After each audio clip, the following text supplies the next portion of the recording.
الحمد لله الحمد لله وكفى وسلام على عباده الذين اصطفى لا سيما على سيدنا محمد المصطفى وعلى من بهديه اهتدى وعلى من بسننه اقتفى وسلم تسليما كثيرا كثيرا أما بعد فقد قال الله تعالى في كلامه المجيد وفي فرقانه الحميد أعوذ بالله من الشيطان الرجيم بسم الله الرحمن الرحيم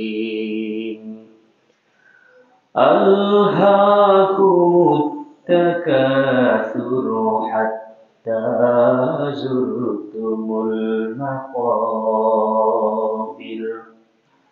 وقال سبحانه وتعالى إن إلينا إيابهم ثم إن علينا حسابهم ثم لا يموت فيها ولا يحيا قد أفلح من تزكى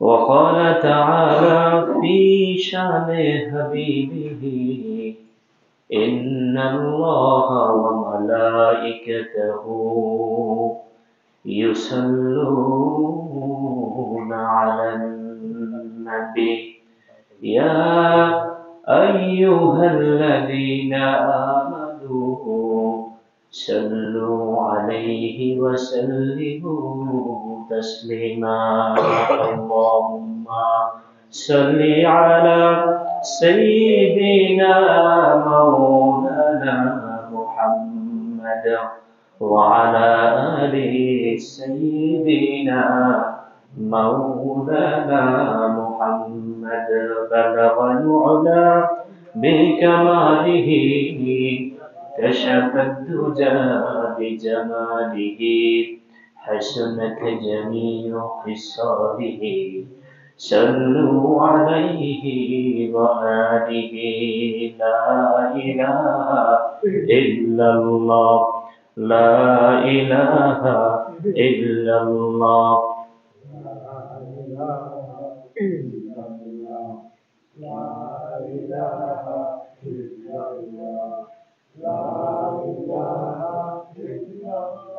لا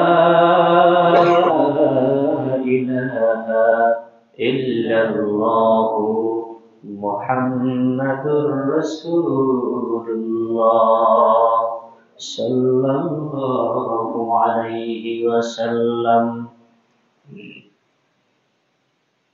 উপস্থিত সম্মানিত মসজিদ সদস্যবৃন্দ অত্র এলাকার মুসলিয়ান ইকরাম মুরব্বিয়ান ইজম দিনদারদি মুসলমান ভাইরা এবং পর্দা আড়ালে অবস্থানরত সম্মানিত আমার মা ও বোনেরা আল্লাহ রাব্বুল আলামিনের দরবারে লক্ষ কোটি শুকরিয়া যে মহান রব্বুল আলামিন আমাদেরকে বারাকার মাসে মোবারক মাসে রজব মাসের প্রথম জুমায় আল্লাহর মহান এক হুকুম জুমাত সালাত আদায় করার উদ্দেশ্যে আল্লাহর ঘর মসজিদে এসে বসে কিছু কথা বলার এবং শোনার তৌফিক দান করেছেন। এই জন্য সকলে অন্তরে অন্তঃস্থল থেকে বলছি আলহামদুলিল্লাহ এবং সালাত ও সালাম বিশ্ব মানবতার মুক্তিদূত জনাবে রাসূলুল্লাহ সাল্লাল্লাহু আলাইহি ওয়াসাল্লামের প্রতি। সম্মানিত উপস্থিতি, আজকে আমরা যে বিষয় নিয়ে আলোচনা করব, মৃত্যু পরবর্তী জীবন, যেটাকে আমরা কবরের জীবন হিসেবে জানি, কিন্তু সেটাকে বারজাখের জীবন বলা হয়। জীবন এবং পরকালের মধ্যবর্তী একটা অবস্থা আছে, যেখানে কোনো কোনো মানুষ হাজার হাজার বছর এই বারজাখের জীবনে বাস করতে হয়, বারজাখের জীবন কবরের জীবনে কাটাতে হয়। সেই বিষয়ে আজকে আমরা আলোচনা শুনব। আমার ভাইরা, একজন মানুষ যখন ইন্তেকাল করে তখন তার পরিবার পরিজন তাকে কবরস্থ করার জন্য ব্যস্ত হয়ে যায়। যে মানুষটা হয়তো বা ঘন্টাখানিক আগেও আমাদের সাথে চলাফেরা করেছে, পরিবার পরিজনদের সাথে চলাফেরা করেছে, হয়তো বা আলিঙ্গন করেছে, একজন অপরজনের সাথে ঘেঁষাঘেঁষি করে বসছে, কিন্তু যখন তার দেহ থেকে প্রাণ চলে যায় তখন এই মানুষটা ইন্তেকালের পরে তাকে একটা ঘন্টাও তাকে তার ঘরে, তার রুমে, তার কক্ষে বা কামরায় রাখতে রাজি হয় না কেউ। তো তার পরিবার পরিজন ব্যস্ত হইয়া যায় তাকে কবরস্থ করার জন্য। মূলত কোনো মানুষ যদি ইন্তেকাল করে, তাকে 3.5 হাত মাটির ভিতরে দিক অথবা না দিক, সে হয়তো সমুদ্রে মারা গিয়েছে, সে হয়তো আকাশ পথে মারা গিয়েছে, তাকে কবর দেওয়া হোক না হোক, ইন্তেকালের পর থেকে তার বারজাখের জীবন, কবরের জীবন শুরু হয়ে যায়। কিন্তু মানুষ যেহেতু আল্লাহ তাআলার আশরাফুল মাখলুকাত, সম্মানিত একটি সৃষ্টি, তার বিদায় রাসূলুল্লাহ সাল্লাল্লাহু আলাইহি ওয়াসাল্লাম থেকে নিয়ে একজন মানুষ ইন্তেকাল করার পরে, বিশেষ করে মুসলিম মুমিন যখন ইন্তেকাল করে, তাকে কবরস্থ করার জন্য কিছু সুন্নাহ আছে, রাসূলের কিছু পদ্ধতি আছে। তার জন্য তাকে সুন্দর করে গোসল দেওয়া হয়, হয় কি হয় না? গরম পানি, আবার অনেকে বড়ই পাতাও দেয়, বড়ই পাতার গরম পানি। একটা সময় মশারির তলে রাখতে, এখন তো আর মশারি টাঙ্গায় না, ঠিক কিনা? এখন কি কেউ মশারি টাঙ্গায় না? এরপরে বিশেষ পদ্ধতিতে এই মৃত ব্যক্তি কি দেওয়া হয়? গোসল দেওয়া হয়। গোসল দেওয়ানোর পরে পরবর্তী পদ্ধতি হচ্ছে, তাকে পুরুষ হইলে তাকে যেই পোশাক, মহিলাদের তার থেকে একটু ভিন্ন পোশাক, অর্থাৎ নির্দিষ্ট একটা পদ্ধতিতে পোশাক তাকে পরিধান করানো হয়। তার মানে তাকে দুলার মতো সাজ দেওয়া হয়। তাহলে নয়া জামাই অথবা নয়া বধূর মতো ওই লোকটাকে কবরস্থ করার জন্য তার স্বজনরা কি করে? নতুন জামা পরায়। এর পরবর্তী ধাপ, তার জন্য মাগফিরাতের জন্য জানাজার নামাজের ব্যবস্থা করা হয়। এই সুন্নত পদ্ধতি জানাজার নামাজ পর্যন্ত। হাদিস শরীফে আছে, জানাজার নামাজ যখন হয়ে যায়, এই লোকটাকে আর দেখা অনুমতি নেই। বিশেষ কোনো কারণে তাকে দেখবে, যদি তার কোনো ওয়ারিস কি থাকে, দেখা বাকি থাকে, তার ওয়ারিসটা অনেক সময় দেখে, তবে এটা কি নয়, উত্তম নয়। জানাজার নামাজ হয়ে যাওয়ার পরে তার চেহারা দেখা যাবে না, কারণ তখন থেকে তার ভিতরে পরিবর্তনটা শুরু হয়ে যায়। জানাজার পর পরে কাজ হচ্ছে তাকে কি করা? দাফন করা। আসেন আমরা জানাজার পর থেকে একটু দেখি। একজন মাইয়িতকে যখন জানাজার নামাজ দেওয়ার পরে তার পরিবারের পরিজনের 4 জন মানুষ যখন কাঁধে নিয়ে তাকে কবরের দিকে নিয়ে যায়,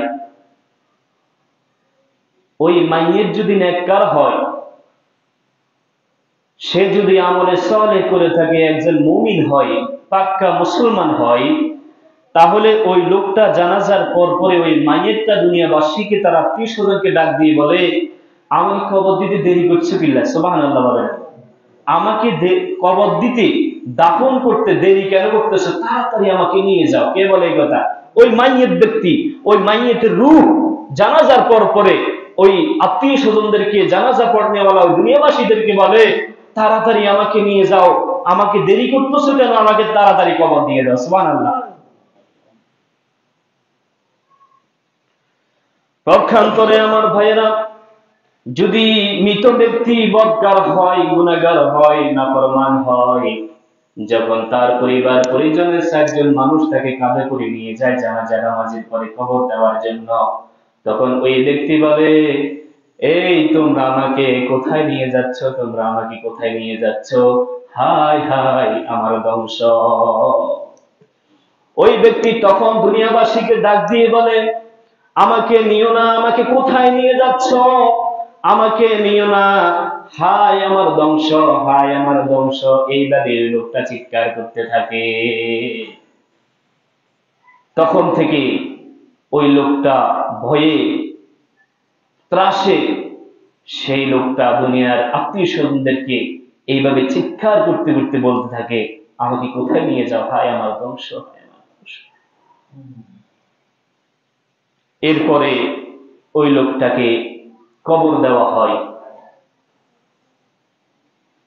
ওই লোকটাকে কবর দেওয়ার পরে রাসূলুল্লাহ সাল্লাল্লাহু আলাইহি ওয়াসাল্লাম বলেন, কবর দেওয়ার পরে তার কবরের মধ্যে দুইজন ফেরেশতা আসে।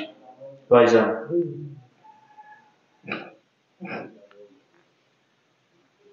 দুইজন ফেরেশতা আসে। দুইজন ফেরেশতা এসে তাকে প্রশ্ন সুয়াল জবাব করে। ওমর রাদিয়াল্লাহু তাআলা আনহুকে রাসূলুল্লাহ সাল্লাল্লাহু আলাইহি ওয়াসাল্লাম বললেন, হে ওমর, তোমার সামনে যদি মুনকার নাকির চলে আসে, তোমার কবরে যদি তোমার সামনে মুনকার নাকির আসে, তাহলে তুমি কি করবা? ওমর রাদিয়াল্লাহু তাআলা আনহু বললেন, ইয়া রাসূলুল্লাহ, মুনকার নাকির কি? চিনে না এখনো? মানে সর্বপ্রথম যখন মুনকার নাকিরের বর্ণনা রাসূল দিচ্ছেন, তখন তো ওমর মুনকার নাকির কি জিনিস চিনে না। তখন রাসূলুল্লাহ সাল্লাল্লাহু আলাইহি ওয়াসাল্লাম বললেন, তারা দুইজন ফেরেশতা, তাদেরকে কবরের পরীক্ষক বলে। কি বলে?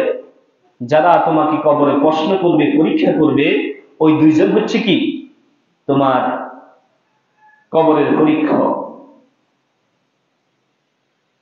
তখন রাসূলুল্লাহ সাল্লাল্লাহু আলাইহি ওয়াসাল্লাম বললেন, ওই দুইজন ফেরেশতার পরিচয় দিতে গিয়ে তিনি বলেন, এই যে দুইজন ফেরেশতা হবে এমন যে তাদের দুইটা চোখ হবে আগুনের, দুইটা চোখ হবে রক্তবর্ণের, এবং তাদের দুইটা পা হবে আগুনের বিশাল ফিলারের মতো। এরপরে তাদের কথা হবে, কথার আওয়াজ হবে এরকম, দুনিয়াতে প্রচুর পরিমাণে সবচেয়ে বেশি আওয়াজ দিয়ে যে যখন আসমানে ডাক দেয় বজ্রের শব্দ হয়, বলে ওই দুইজন ফেরেশতার কথা স্বাভাবিকভাবে তারা বললেও এরকম বজ্রের আওয়াজের চেয়ে বেশি হবে। আল্লাহু আকবার। ওমর রাদিয়াল্লাহু তাআলা আনহু এই দুইজন ফেরেশতার বর্ণনা শুনে খুব ভয় পেয়ে গেলেন। তখন ওমর রাদিয়াল্লাহু তাআলা আনহু বললেন, ইয়া রাসূলুল্লাহ, এই দুইজন ফেরেশতা যখন কবরের মধ্যে আমাদেরকে বসাবে, আমাদের অবস্থা কি হবে?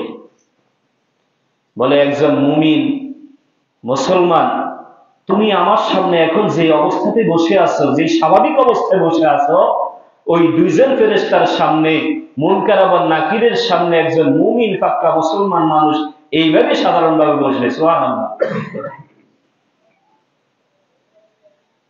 এবং প্রশ্ন করবে, তোমার রব কে, তোমার দিন কি,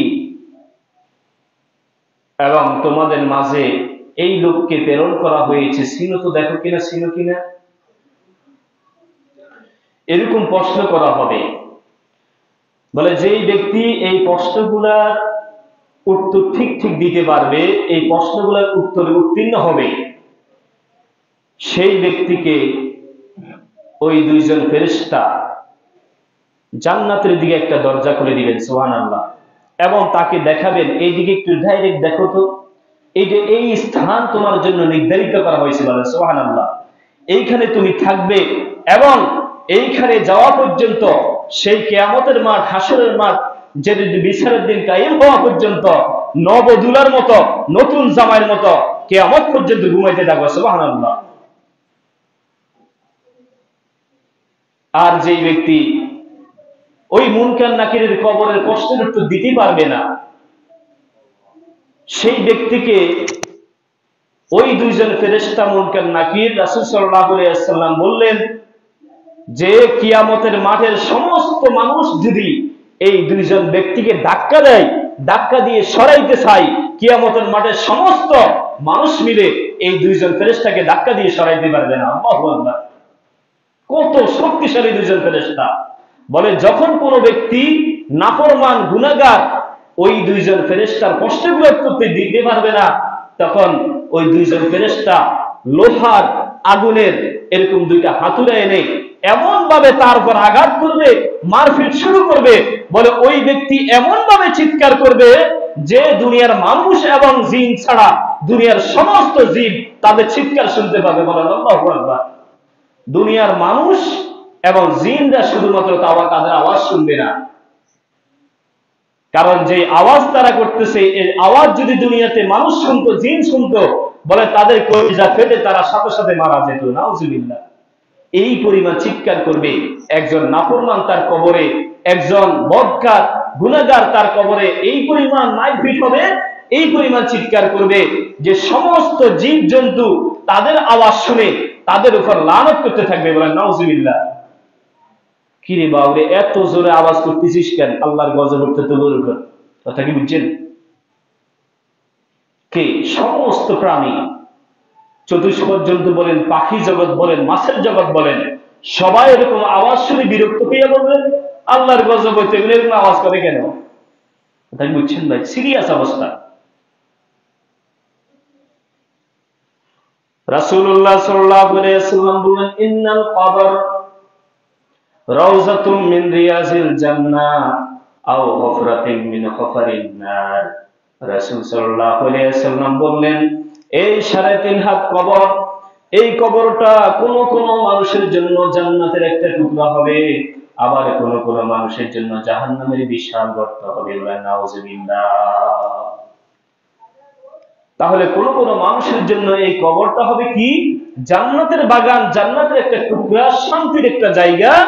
আর কোন কোন মানুষের জন্য হবে জাহান্নামের গর্ত এবং আযাবের শাস্তির জায়গা। এজন্য আমরা এই কবরের বিষয়টাকে খুব সিরিয়াসলি নিতে হবে।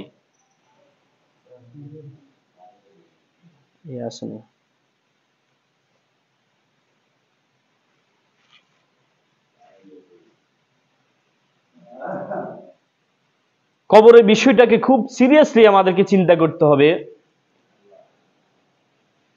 ওলামা একরাম বলেন যে কোনো মানুষ সংশোধনের জন্য, যে কোনো মানুষ নিজেকে সংশোধন করার জন্য শুধুমাত্র সে যদি কবরের একাকিত্বের কথা চিন্তা করে, তাহলে তার আর কোনো কিছুর উপদেশের দরকার হয় না, কোনো ওয়াজের কোনো উপদেশের তার দরকারই নাই। শুধুমাত্র কবরের একাকিত্ব জীবনের কথা যদি সে চিন্তা করে, তাহলে সে সংশোধন হওয়া সম্ভব। এরপরে জান্নাত, জাহান্নাম, কিয়ামতের মাঠ, হাসরের ময়দান, মিজানের ফাল্লা তো আছেই। ওসমান রাদিয়াল্লাহু তাআলা আনহু যখন কোন কবরের পাশ দিয়ে যেতেন, তিনি হাউমাউ করে চিৎকার করে কান্না করতেন। সাথের সাহাবা ইকরাম রাদিয়াল্লাহু আজমাইন আরজ করলেন, হে খলিফাতুল মুসলিমিন, আপনি যখন জান্নাতের জাহান্নামের কিয়ামতের মাঠের ওয়াজ করা হয়, আলোচনা করা হয়, তখন আপনাকে কাঁদতে দেওয়া হয় না, কাঁদতে দেখি না, তখন আপনি কাঁদেন না। কিন্তু যখন কবরের পাশ দিয়ে আপনি হাঁটেন, তখন আপনি এই পরিমাণ কাঁদেন কেন? এত ক্রন্দন করেন কেন? এত হাউমাউ করে কাঁদেন কেন? তখন ওসমান রাদিয়াল্লাহু তাআলা আনহু বললেন, দেখো, আমাকে যখন জাহান্নামে দেওয়া হবে, কোন খলিফা কি জাহান্নামে যাবে নাকি? কথার কথা, যদি আমাকে জাহান্নামে দেওয়া হয়, জাহান্নামের মধ্যে আমার সাথে সাথী থাকবে, জাহান্নামে অনেক লোক আমার সাথে জ্বলবে। এরপরে আমার কিয়ামতের মাঠের ভয়াবহতা, যখন আমি কিয়ামতের মাঠে ভয়াবহতা অবস্থায় থাকবো, তখনও আমার আশেপাশে অনেক লোক থাকবে। বলে কবরের জীবনটা এমন একটা জীবন, যেই কবরের মধ্যে দেওয়ার পরে কোনো সাথী থাকবে না। এজন্য এই কবরের একাকিত্বের কথা যখন আমার মাথায় আসে, যখন আমি চিন্তা করি, মনে আসে, তখন আমার কবরের একাকিত্ব অবস্থায় আমার কেমন হবে সেই ব্যাপারে আমি ভীত হয়ে ত্রাস খেয়ে আমি হাউমাউ করে কান্না করি। তাহলে আপনাকে জাহান্নামে দিলেও আপনার সাথে কিছু সাথী থাকবে। যেমন ধরেন রাতের 2টা বা 3টার সময় যদি আপনাকে বলা হয় যে আপনি একা একা এখান থেকে হেঁটে জকসিন বাজার যান, আপনার মধ্যে একটা ভয় কাজ করবে, করবে কি করবে না? কেন? আপনি একা। কিন্তু আপনাকে যদি 2জন দেওয়া হয়, আপনি কিন্তু তার চেয়ে ভয় কম করবে না, অথবা কোনো কোনো বিষয়েতে ভয় থাকেও না। একজন সাথীর সাথে থাকলে আর কোনো ভয়। অথচ দেখেন, আপনি যদি একা যান তাহলেও কিন্তু আপনাকে চোরে ডাকাইতে ধরার ভয় আছে না নাই? সন্ত্রাসে ধরার ভয় আছে না নাই? 2জন গেল সেই ভয় আছে না নাই? আপনাকে সন্ত্রাস ধরবে, 2জন গেল যদি আপনাকে এভাবে অস্ত্র ধরে, আপনার দুজন কিছু করতে পারবেন? আপনি জানেন 2জনেও সেখানে কিছু হবে না, কিন্তু আপনি কেন আশ্বস্ত হলেন? কেন আপনার ভয় কেটে গেল? কারণ সেইখানে অস্ত্র ধরুক আর যাই ধরুক, অন্তত একজন সাথী আছে। কি আছে? সাথী আছে। এই জন্য ওসমান রাদিয়াল্লাহু তাআলা আনহু এই কথাই বুঝাতে চাইলেন যে আমাকে যদি কোনোভাবে জাহান্নামে দেওয়া হয়, জাহান্নামে জ্বললে অন্তত সেইখানে একজন সাথী থাকবে। কিয়ামতের মাঠের ভয়াবহতার সময়ও আমার সাথে অনেক মানুষ থাকবে, সাথী থাকবে, সঙ্গী থাকবে। কিন্তু কবরে এটা এমন একটা জায়গা যেখানে আমি ছাড়া আর আমার সাথে আর কেউ থাকবে না। এই জন্য যখন আমার এই একাকিত্বের কথা মনে আসে, তখন আমি ভয়ে খুব বেশি আমি ভয় পাই এবং খুব বেশি আমার কাছে ভয় লাগে। এজন্য আমি কাঁদি। এই জন্য প্রিয় ভাইরা, কবরের এই শিক্ষা, কবরের একাকিত্ব, এটা আমাদের জন্য সবচেয়ে বড় শিক্ষা। এই কবর থেকে আপনি শিক্ষা নিলে আর কোনো ওয়াজ লাগে না। আপনি কবরের জন্য সামান তৈরি করার জন্য আপনি রেডি হওয়ার কথা। এরপর আসেন, যে কবরে আমাদেরকে দেওয়া হয়, আমরা শুই, আমাদেরকে শেষবারের মতো দাফন করা হয়, সেই কবর কিন্তু প্রত্যেক দিন 4টা বিষয়ে দুনিয়াবাসীকে সতর্ক করে। 1, কবর দুনিয়াবাসীকে ডাক দিয়ে বলে, হে গাফেল, অর্থাৎ যারা পরকাল জীবন, কবরের জীবনের ব্যাপারে এরকম অজ্ঞ অথবা অবহেলা করে, যাদের স্মরণে নাই, চিন্তায় নাই, তাদেরকে বললেন, হে গাফেল, আলিশান জীবন থেকে অসহায় কবরের জন্য কিছু সংগ্রহ করে নিয়ে এসো। কবর কি বলল? যে তুমি যে আলিশান জীবন দুনিয়াতে কাটাইতেছ, সে আলিশান জীবন থেকে এই অসহায় কবরে, যেখানে তোমার সাথে আর কোনো সঙ্গী থাকবে না, কোনো সম্পত্তি নিয়ে আসতে পারবা না, কোনো জমি জমাও নিয়ে আসতে পারবা না, এই কবরে আসার জন্য, এই অসহায় জীবনের জন্য ওই আলিশান জীবন থেকে কিছু সংগ্রহ করে নিয়ে আসো। এরপরে 2 নম্বর, কবর দুনিয়াবাসীকে ডাক দিয়ে প্রতিদিন বলে, ঝলমল দুনিয়া থেকে অন্ধকার কবরের জন্য আলো নিয়ে এসো।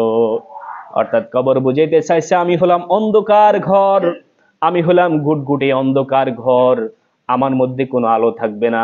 অতএব দুনিয়ার যে ঝলমল চাকচিক্য, যে ঝলমল আছে, আলো আছে, সেই আলো থেকে কিছু আলো সংগ্রহ করে কবরের মধ্যে নিয়ে এসো। তাহলে এই আলো কিভাবে নিতে পারবো সেগুলো আলোচনায় আসবে। 3 নম্বর, কবর ডাক দিয়ে বলে যে দুনিয়ার যে কত সঙ্গী, কত বন্ধু, আত্মীয় স্বজন, দুনিয়ার যত আত্মীয় স্বজন আছে, এই আত্মীয় স্বজনদের মধ্য থেকে কবরের একাকিত্ব কাটানোর জন্য, কবরে তো কোনো সাথী থাকবে না, একাকিত্ব কাটানোর জন্য কিছু সাথী নিয়ে আসিও। কবরে আসার সময় কিছু সাথী নিয়ে আসিও। দুনিয়াতে অনেক সাথী আছে, কিছু সাথী নিয়ে আসিও। এটার ব্যাখ্যা ইনশাল্লাহ করব। আর 4 নম্বর, কবর প্রতিদিন ডাক দিয়ে বলে, দুনিয়ার সম্পত্তি থেকে কিছু সম্পদ কবরের জন্য নিয়ে আসিও। কত সম্পত্তি আমরা কামাই, যে আমাদের যতই আমরা ইনকাম করি, যতই আমরা ব্যাংক ব্যালেন্স করি, জমা করি, আমাদের ফ্যাট ভরে না, আমাদের মন ভরে না, আমাদের ব্রেন ভরে না, চিন্তা ভরে না। আল্লাহ তাআলা বলেন, আলহাকুমুত তাকাসুর হাত্তা যুরতুমুল মাকাবির, যে দুনিয়ার ধন সম্পদ অর্জন করার যে প্রতিযোগিতা,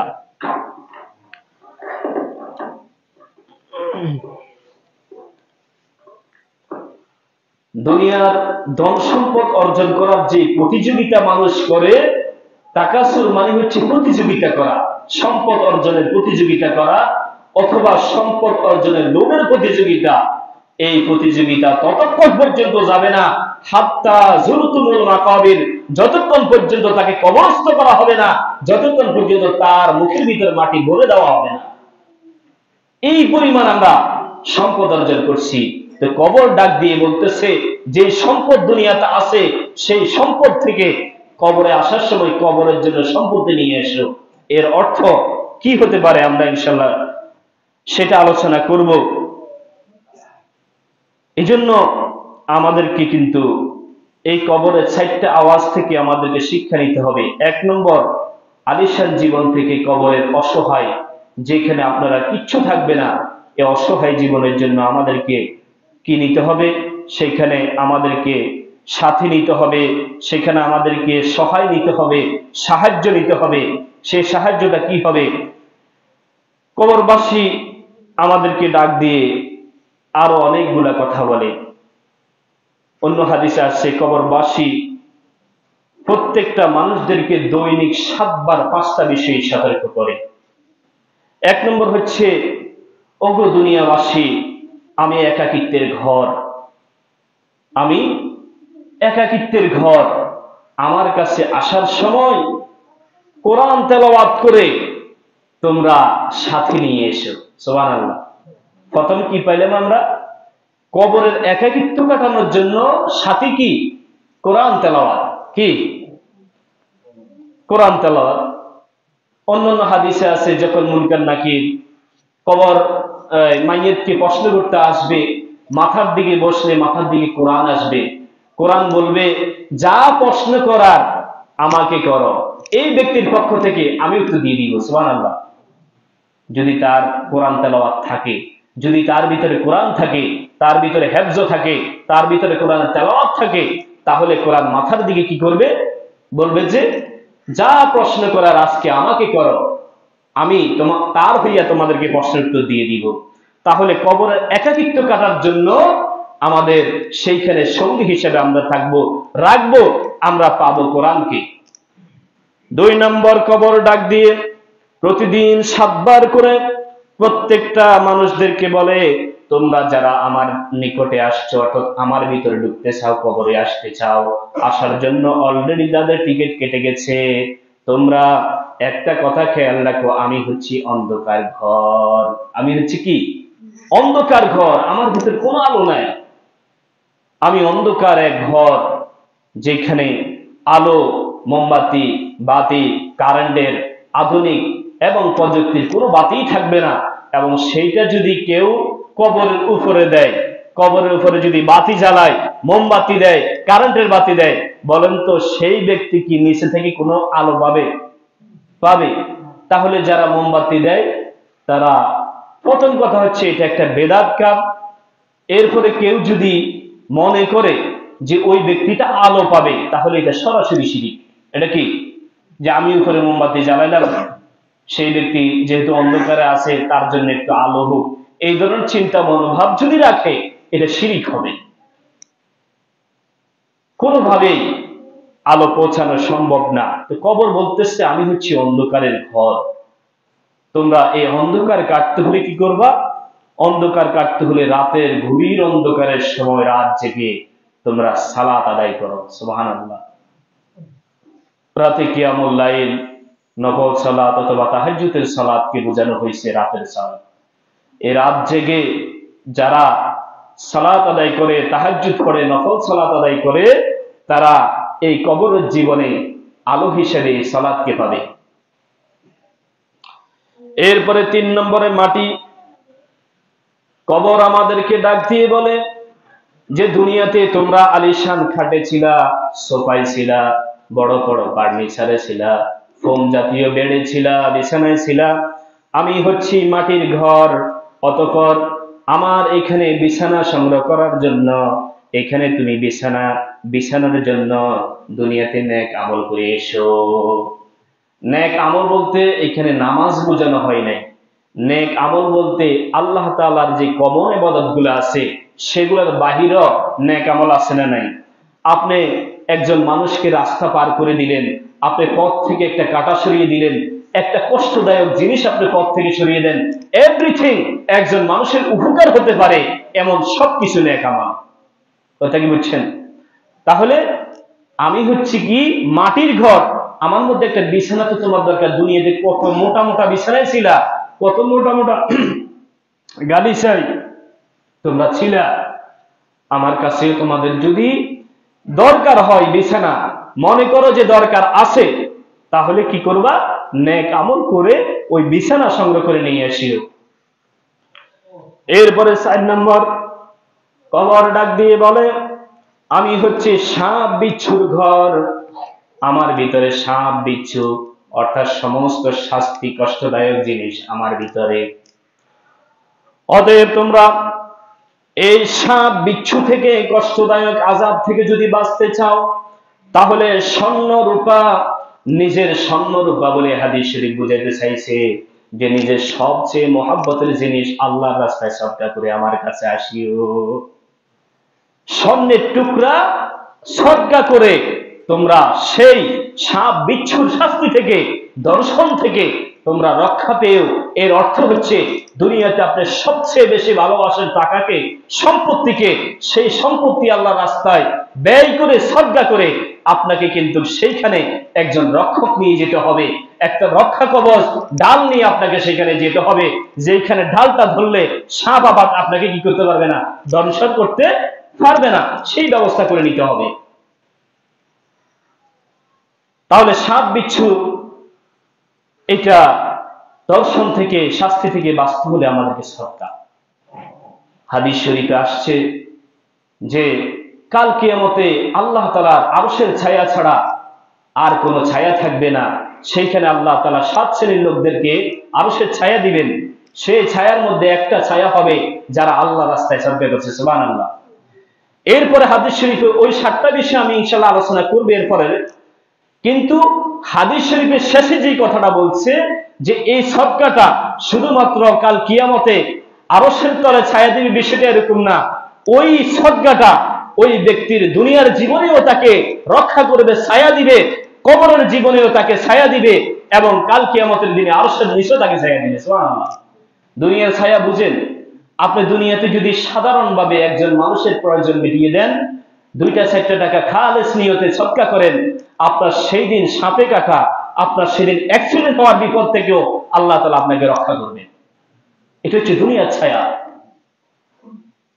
এরপরে এই কবরের ছায়া, যেটা আমরা এই হাদিসে দেখলাম যে সাপ বিচ্ছুর দর্শন থেকে যদি বাঁচতে চাও, তাহলে তুমি ঢাল হিসেবে সদকা নিয়ে কবর আসিও।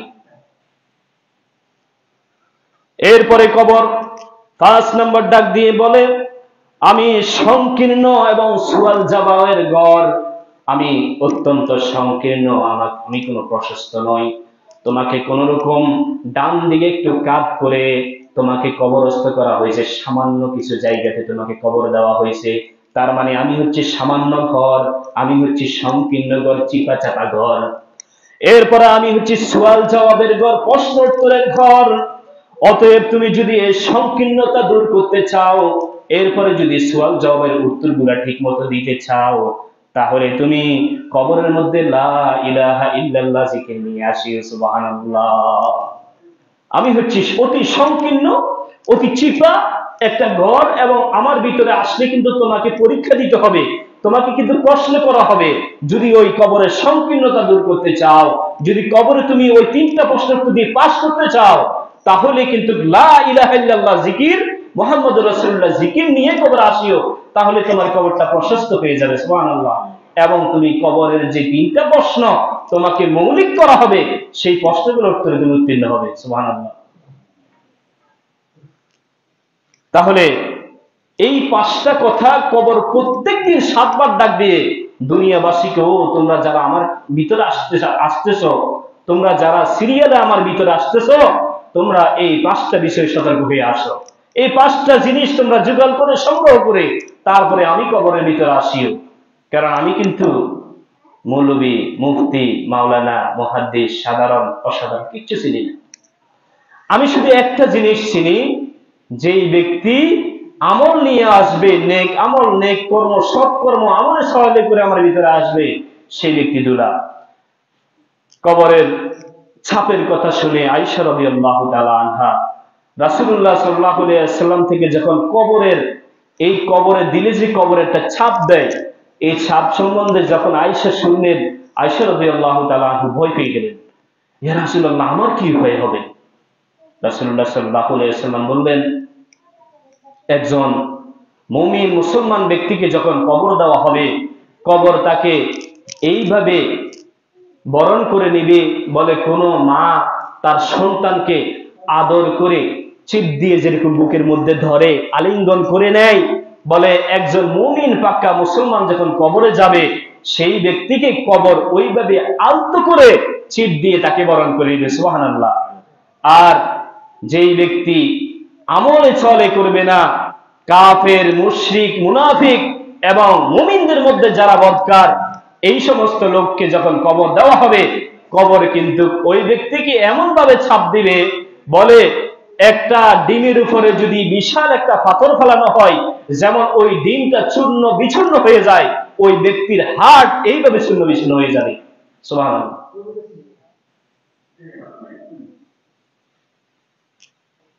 এরপরে অন্য হাদিসে আসছে, রাসূল বলেছেন, এই কবরের ছাপটা কিন্তু সত্য। এই কবরের ছাপ সবাইকে দেওয়া হয়। জমিনের উপরে আমরা দম্ভ করে হাঁটি, অহংকার করে হাঁটি না, এই জমিন কিন্তু আমাদেরকে তখন অভিশাপ দেয়, আসিও, আমার ভিতরে আশা লাগবে তো, আসিও, তোমাকে দেখাবো জমিনের উপর অহংকার করে চললে, দম্ভ করে চললে কি মজা, সেটা তোমাকে দেখাবো। এই ছাপটা প্রত্যেকটা মানুষকে দেওয়া হবে। এক হাদিসে আছে, রাসূল সাল্লাল্লাহু আলাইহি ওয়াসাল্লাম বলেছেন যে কবর দেওয়ার পরে কবর এমন ভাবে ছাপ দিবে একজন বদকারকে, যে তার এক পাশের ফাজরের হাড় অপর পাশে এমন ভাবে ভিড়বে, এমন ভাবে ছাপ দিবে, ঢুকবে, যে তার প্রত্যেকটা হাড় আলাদা আলাদা হয়ে যাবে। নাউজুবিল্লাহ। তাহলে আমরা কি বুঝলাম? যে আমাদেরকে কবরে একজন নেককার হয়ে যাওয়া লাগবে, এবং কবরে আমার এই জিনিসগুলা, এই শাস্তিগুলোর সম্মুখীন হতে হবে। সেগুলা থেকে বাঁচতে হলে আমাদেরকে কিন্তু এই 5টা বিষয়ে সতর্ক হতে হবে। প্রথম, কোরআনের তেলাওয়াত। দ্বিতীয়, নামাজ, কোরআন তেলাওয়াত করতে হবে। নামাজ আমাদেরকে 5 ওয়াক্ত নামাজ কন্টিনিউয়াসলি আমাদেরকে সব সময় সেটা বজায় রাখতে হবে। আহাবুল আমালি ইলাল্লাহি আদওয়ামুহা ওয়া ইন কাল্লা। রাসূল সাল্লাল্লাহু আলাইহি ওয়াসাল্লাম বলেছেন, আল্লাহ তাআলার নিকট ওই আমল সবচেয়ে বেশি প্রিয় যে আমল মানুষ কন্টিনিউ বজায় রেখে কন্টিনিউ সেটা সব সময় করতে থাকে, ওই আমলটা আল্লাহ তাআলার কাছে প্রিয়। আপনি একদিন নামাজ পড়েছেন, 5 দিন পড়েন নাই, 1 ওয়াক্ত পড়ছেন, 5 ওয়াক্ত পড়েন নাই, এরকম আমল আল্লাহর কাছে কি নয়, গ্রহণযোগ্য নয়। আল্লাহর কাছে প্রিয় সেটাই যেটা আপনি 5 ওয়াক্ত নামাজ আজীবন আপনি কন্টিনিউ বজায় রাখবেন, এটাই হচ্ছে আল্লাহ তাআলার কাছে প্রিয় আমল। এই জন্য আমাদেরকে নামাজ কিন্তু আমাদেরকে কন্টিনিউ রাখতে হবে। 3 নম্বর হচ্ছে আমাদেরকে নেক আমল করতে হবে, সৎ কাজ, পরোপকার, প্রতিবেশীর হক, এই কাজগুলা আমাদেরকে করে একজন নেককার হিসেবে কবরে যেতে হবে। 2 নম্বর, আল্লাহর দেওয়া সম্পত্তি আল্লাহর রাস্তায় ব্যয় করতে হবে। এই সম্পত্তি কিন্তু আল্লাহই আমাদেরকে দিয়েছেন। এই জন্য আল্লাহ দেওয়া সম্পত্তির যে মোহ, যে মহাব্বত, যে ভালোবাসা, ওই ভালোবাসাকে উৎসর্গ করে আল্লাহর রাস্তায় দান করতে হবে। এরপরে আর বেশি বেশি আল্লাহ তাআলা জিকির করতে হবে। জিকির কিন্তু ফরজ, জিকিরে কিন্তু কোনো ছাড় নাই। কারণ আল্লাহ তাআলা বলছে, তোমরা সব সময় আমার জিকির করো, যদি না পারো সকাল সন্ধ্যা আমার জিকির আদায় করে দিও। এটা আমি আলোচনা করছি আরো। তাহলে এই জিকির আমাদেরকে কি করতে হবে? সর্বশেষ আমি আপনাদেরকে যে কথাটা বলতে চাই, প্রিয় ভাইরা, একজন দুলা আর একজন কয়েদি, দুইজনের মধ্যে পার্থক্য কি? একজন লোককে বলছে, তোমার আজীবন জেল হবে, তবে 1 মাস পরে। তোমাকে আগামী মাসে তোমাকে জেল দেওয়া হবে, আজীবন জেল তোমার। আরেকজনকে বলছে যে তোমার আগামী মাসের 1 তারিখে বিয়ে। কথা কি বুঝছেন? দুটোটাই কিন্তু আজীবন শাস্তি। একজন মানুষ বিয়ার প্রথমে যে জজবাত, যে শখ থাকে, এটা কি আজীবন থাকে নাকি?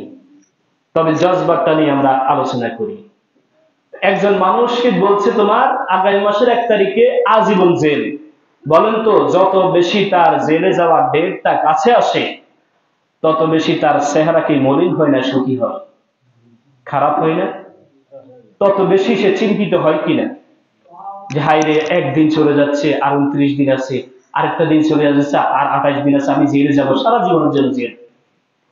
বলেন দিন দিন তার চেহারা খারাপ হবে না ভালো হবে? খারাপ হবে। এবং তার চেহারা শুরু ভেঙ্গে অবস্থা খারাপ। কিন্তু চেহারা শুরুতে যাই দেখেন, তার মনের অবস্থাটা কি আপনি দেখেন? তার মন বিশাল আকারে ভেঙ্গে আছে, চুরমার হয়ে আছে। আর একজন ব্যক্তি যার বিয়ে আগামী মাসের 1 তারিখে, বলেন যত বিয়ের ডেট বেশি কাছায় তত তার বেশি আনন্দ কিনা? আনন্দ কিনা? যত বেশি ডেট কাছাবে তত বেশি তার আনন্দ। কারণ এটা একটা সুখবর, এটা একটা সুখের বিষয়। আর জেলে মানুষ যত বেশি তার ডেট কাছাবে তত বেশি তার চেহারা খারাপ হবে, চিন্তিত হবে। কেন? সেটা একটা শাস্তি। ঠিক আমাদের জীবনটাও ভাই সেরকম। একজন বদকার সে সবসময় তার মনে রাখতে হবে, যতদিন সে বদকার ততদিন সে কিন্তু জাহান্নামের আসামি। যত বেশি তার মৃত্যুর সময় কাছাবে তত বেশি, আল্লাহর কসম করে বলছি, তার চেহারা খারাপই হবে, তার চিন্তার মাত্রা আরো বেশি বৃদ্ধি হবে, তার চেহারা দিন দিন ভেঙে যাবে। এই জন্য দেখবেন হিন্দুদের চেহারা সবচেয়ে বেশি খারাপ হয়। দেখছেন আপনারা, যত বেশি বুড়া হয় তত বেশি কি হয়? হিন্দুদের চেহারা খারাপ হয় না? চেহারা ভাঙে, চেহারা কেন দূরী হয়ে যায়? কেন? তার জাহান্নামের ডেটটা খুব বেশি কাছে হয়ে গেছে। আর একজন মুসলিম, একজন নেককার মানুষ, তার বয়স যত বৃদ্ধি হয় তার চেহারাতে তত বেশি নূর হয়। সুবহানাল্লাহ। কারণ তার বেহেশত, তার সেই বিবাহ, সে নতুন দুলা হবে। কিসের? জান্নাতের নতুন দুলা হবে। বিদায় তার চেহারা দিন দিন ভালো হতে থাকে, দিন দিন সুন্দর হতে থাকে, এবং সে অন্তরের মধ্যে একটা শান্তি অনুভব করতে থাকে। এই জন্য এই দুইজনের মধ্যে পার্থক্য।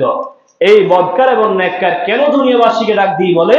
নেককার এই জন্য দুনিয়াবাসীকে ডাক দিই বলে, আমাকে তাড়াতাড়ি কবর দাও, কারণ আমার জন্য তো জান্নাতের সুসংবাদ আছে। সুবহানাল্লাহ। আর একজন বদকার কেন তার আত্মীয় স্বজনকে দুনিয়াবাসীকে ডাক দিই বলে, হাই হাই আমাকে কোথায় নিয়ে যাচ্ছ, আমার ধ্বংস, আমার ধ্বংস কেন বলে? কারণ তার যত কাছে চলে আসছে মৃত্যুর সময়, মরে গেছে, কবর দেওয়ার সাথে সাথে তার জন্য জাহান্নামের খবর। এই জন্য সেই ব্যক্তি সব সময়, সেই মাইয়ত সব সময় ভীত থাকে। এই জন্য আমাদেরকে কবরের এই শিক্ষা থেকে আমাদেরকে কিন্তু ওয়াজ গ্রহণ করতে হবে, শিক্ষা গ্রহণ করতে হবে। আর কোনো ওয়াজের প্রয়োজন নেই। শুধু আপনি কবরের একাকিত্বের কথা আপনি একান্ত চিন্তা করেন, একান্ত মোরাকাবা করেন। আপনি একান্ত বসে একদিন, আপনি একদিন মরবেন, আপনাকে এইভাবে ঘর থেকে বের করে উঠানে দেওয়া হবে। আপনি এই জিনিসগুলো চিন্তা করেন, দেখবেন আপনার ওয়াজের আর কোনো প্রয়োজন নেই। আপনি কবরের জন্য, কিয়ামতের জন্য, এবং পরকালে আপনার সেই ঐতিহাসিক বাড়ি, ঐতিহ্য বাড়ি, জান্নাত আমাদের বাড়ি, সেই বাড়ির জন্য আপনার চিন্তা হবে। আপনি সেইখান থেকে একজন ভালো মুসলিম আপনি হতে পারবেন। আল্লাহ তাআলা আমাদের সকলকে কবরের প্রস্তুতি নিয়ে আল্লাহ তাআলা সেই ঘরে যাওয়ার তৌফিক দান করুন, এবং আল্লাহ তাআলা আমাদের সকলকে একজন ভালো মুসলিম, নেককার মুসলিম হয়ে আল্লাহ তাআলার ডাকে সাড়া দিয়ে কালকে আমাদের জান্নাত অর্জন করার তৌফিক দান করুন। পরে যারা শিক্ষা লাগবে।